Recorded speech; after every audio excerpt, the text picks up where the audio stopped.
Bueno,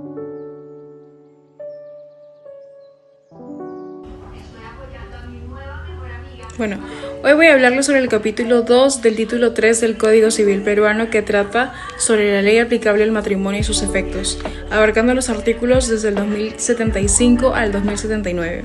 Este tema es súper interesante porque nos explica qué ley se aplica cuando un matrimonio tiene elementos internacionales, es decir, cuando las personas que se casan son de diferentes países o deciden celebrar su matrimonio fuera del Perú. Empecemos con el artículo 2075, que habla sobre la capacidad para contraer matrimonio. Aquí se establece que cada contrayente debe regirse por la ley de su propio domicilio. Esto quiere decir que cada persona debe cumplir los requisitos que su país exige para poder casarse. De esta forma se respeta la legislación de ambos estados y se evita que el matrimonio sea inválido por diferencias legales. Ahora, pasemos al artículo 2076, que regula la forma del matrimonio. Este artículo aplica el principio conocido como locus regit actum, que significa la forma del matrimonio, que se rige por la ley del lugar donde se celebra. Por ejemplo, si es que una pareja peruana se casa en México, su matrimonio se celebra bajo las reglas mexicanas y eso también será válido en el Perú. Este principio da seguridad, de cierta forma, seguridad jurídica, y evita que los matrimonios se anulen solo por formalidades distintas entre países. En resumen, estos dos primeros artículos lo que buscan es armonizar las normas internacionales para que el matrimonio tenga esa validez sin importar el país donde se realice, siempre que se cumpla con las leyes del lugar de celebración. Ahora, vamos con los artículos 2077 al 2079, que tratan sobre los efectos del matrimonio, el régimen patrimonial y la nulidad.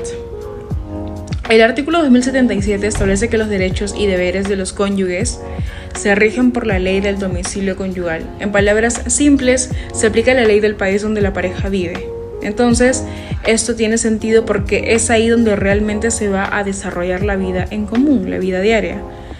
Pero por su parte, el artículo 2078 se refiere al régimen patrimonial del matrimonio y señala que este se rige por la ley del primer domicilio conyugal.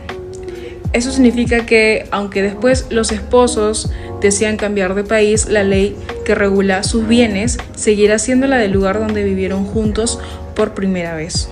Por ejemplo, si es que un peruano y una chilena se casan y viven primero en Chile, aunque después se muden al Perú, las reglas sobre sus bienes seguirán siendo las de Chile.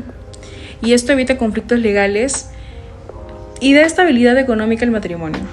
Finalmente, el artículo 2079 habla sobre la nulidad del matrimonio. Esto se rige por la ley relacionada con el motivo de nulidad. Por ejemplo, si el problema está en la capacidad de una de las partes, se aplica la ley del domicilio. Pero si el vicio está en la forma o el consentimiento, se aplica la ley del país donde se celebró el matrimonio. Y bueno, en pocas palabras, eso sería todo. Le doy la palabra a mi siguiente compañero. Buen día con todos.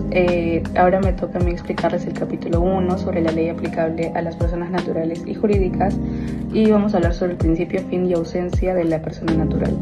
Tenemos lo que es el inicio de la persona jurídica, pues que en este caso la persona natural viene a ser un sujeto de un derecho desde su nacimiento, y también el concebido también es protegido por la ley, pero solo pues llega a adquirir personalidad plena pues si nace vivo. Tenemos también el fin de la personalidad jurídica, que en este caso la personalidad termina con la muerte pues de la persona natural, y con su fallecimiento pues cesa lo que es la capacidad de ser titular pues de los derechos y deberes, ¿no? Tenemos también la ausencia y su regulación. En este caso el Código Civil regula 3 etapas, lo que es la desaparición, la declaración de ausencia y también lo que es la muerte presunta. Y seguimos hablando sobre la capacidad y régimen de las personas jurídicas. Tenemos también 3 puntos. Primero está la capacidad de las personas naturales. En este caso existen 2 tipos, que es la capacidad de goce y la capacidad de ejercicio. En la capacidad de goce se debe tener pues lo que es los derechos y los deberes. Y en la capacidad de ejercicio pues el poder ejercerlos por sí mismo. Tenemos también lo que es la protección del incapaz. En este caso el incapaz no pierde sus derechos, solo se le restringe temporalmente lo que es el ejercicio. Y también la ley prevé mecanismos de apoyo como la curatela o también la asistencia, garantizando así su dignidad y autonomía. Y por último punto tenemos el régimen de las personas jurídicas, y según el artículo 76 del Código Civil, las personas jurídicas pues tienen la capacidad y derechos determinados por la ley o su estatuto. y también su capacidad pues se limita a su objetivo social, ya que no pueden actuar fuera de él. Bien, mi nombre es Constanza Carolina Águila Silva y yo voy a continuar hablándoles desde el artículo 2080, que nos habla sobre los efectos de la nulidad del matrimonio. Bien, este se da cuando un matrimonio se declara nulo, cuando se considera que nunca existió legalmente. Sin embargo, la ley va a proteger a los hijos y a los cónyuges que actuaron de buena fe. También tenemos el artículo 2081. Este nos dice sobre los efectos de la nulidad del matrimonio y la disolución del vínculo conyugal. Esto se va a regir por ley del país en donde se celebra el matrimonio o la ley del domicilio conyugal al momento del divorcio. También tenemos el artículo 2082. Y este artículo nos habla sobre la diferencia en los efectos personales, como en la patria potestad, en los alimentos, en el apellido y en los patrimoniales, ya que cada tipo se va a regular por la ley que corresponda según la conexión más estrecha, ya sea la del domicilio conyugal o el régimen patrimonial elegido. También tenemos el artículo 2083 que nos habla sobre la afiliación matrimonial. Esto se regula por la ley más favorable para el hijo, ya sea por ley del lugar donde se celebró el matrimonio o del domicilio conyugal al momento del nacimiento. A continuación tenemos el artículo 2084 que nos habla sobre la afiliación extramatrimonial. Esto se da cuando los padres no están casados y se va a regular por ley del domicilio común de los padres y del hijo. También tenemos el artículo 2085 que nos habla sobre el reconocimiento. El reconocimiento de un hijo en la que el acto por el cual el padre o la madre va a aceptar su paternidad o maternidad y se va a regir por la ley del domicilio del hijo al momento en el que sea reconocido, ¿no? También tenemos el artículo 2086 que nos habla sobre la legitimación. Esto pasa cuando un hijo extramatrimonial pasa a ser considerado como legítimo, por ejemplo si los padres se casan, ¿no? Esto se va a regir siempre por la misma ley que se encuentra aplicable en la filiación. Y luego también tenemos el artículo 2087 que nos habla sobre la adopción. En el caso de la adopción se va a regular por la ley nacional del adoptante. Si los adoptantes son cónyuges con distintas nacionalidades, entonces se va a aplicar la ley del domicilio conyugal común. Siempre debe respetarse el interés superior del niño. Mi nombre es Belpe Sujei Gamarra Copa. El tema que voy a explicar es el capítulo 2, que menciona la ley aplicable del matrimonio y sus efectos. Si bien es cierto, este tema pertenece a lo que es el ámbito del derecho internacional privado y básicamente lo que hace es buscar responder esa pregunta importante que incluso yo me la planteo, ¿no? Que es, ¿qué ley se aplica cuando en un matrimonio tiene algún elemento extranjero? Por ejemplo, cuando los mismos contrayentes son de distinta nacionalidad, o también cuando el matrimonio se celebra, ¿no?, en un país diferente a su domicilio. Primero debemos entender que el matrimonio no solo es un acto civil, sino también una institución con efectos jurídicos importantes. Por eso la ley que aplica depende de varios factores como el lugar donde se celebra o el domicilio de los cónyuges. Si bien es cierto, en el Perú, según nuestro Código Civil, la validez del matrimonio se rige por la ley del lugar de su celebración. Esto quiere decir que si dos peruanos se casan en otro país, se aplican las normas de ese país para obviamente determinar si el matrimonio es válido o no.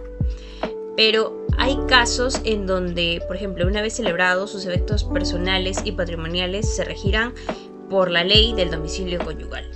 Bien, a ver, para poder entender, por ejemplo, una peruana se casa en Francia con un ciudadano francés. El matrimonio será validado si cumple con los requisitos de la ley francesa, que es donde básicamente se celebró el matrimonio. Pero si luego viven en el Perú, los efectos del matrimonio, como el régimen patrimonial o los deberes entre ellos mismos que vienen a ser cónyuges, se regirán por la ley peruana, porque básicamente este será su domicilio conyugal. Ahora, también mencionar los efectos del matrimonio, que se dividen en dos: efectos, como ya mencioné, patrimoniales y efectos personales. Los patrimoniales son los que regulan la administración de los bienes y el régimen económico, el dinero.